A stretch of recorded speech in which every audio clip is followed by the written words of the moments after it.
दुधाला आपण पूर्ण अन्न म्हणतो, कारण त्याच्यामध्ये प्रोटीन्स असतात, विटॅमिन्स असतात. आणि त्याच्यामुळे जर का आईचं दूध जर अवेलेबल नसेल तर लहान मुलांना गाईचं किंवा म्हशीचं असं सुद्धा दूध दिलं जातं. आणि तेच दूध आता भारतीयांसाठी विष ठरतं आहे. भारतातल्या सगळ्यात जास्त दूध उत्पादन करणाऱ्या राज्यांमध्ये गुजरात हे एक राज्य आहे. आणि किती खतरनाक गोष्ट आहे बघा की FSSAI म्हणजे फूड सेफ्टी डिपार्टमेंटने एक रेड टाकली. गुजरातमध्ये एका ठिकाणी एक खूप अजब प्रकार दिसला.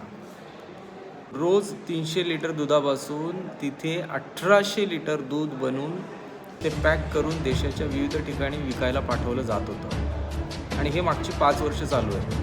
आणि 5 वर्षानंतर FSSAIला जाग आलेली आहे.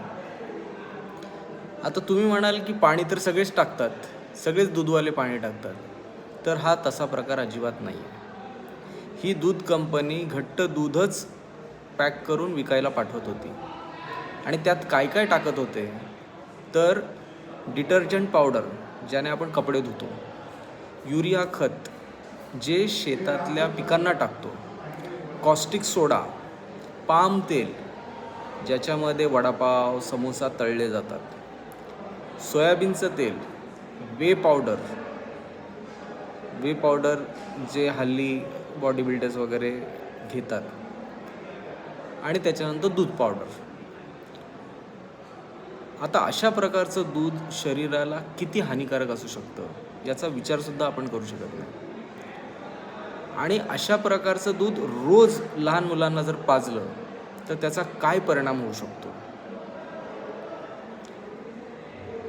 असाच प्रकार महाराष्ट्रात सुद्धा जामखेडमध्ये होत होता. ज्या गोष्टींमध्ये सरकारने आणि मीडियाने लक्ष घातलं पाहिजे त्यात सरकार आणि मीडिया लक्ष घालत नाही आहेत. उगाच बाबर आणि हुमायूनचा इतिहास उगाळत आहेत. ज्या गोष्टींमुळे खरंच फरक पडू शकतो, खरंच लोकांना फायदा होऊ शकतो, अशा गोष्टींकडे लक्ष दिलं पाहिजे.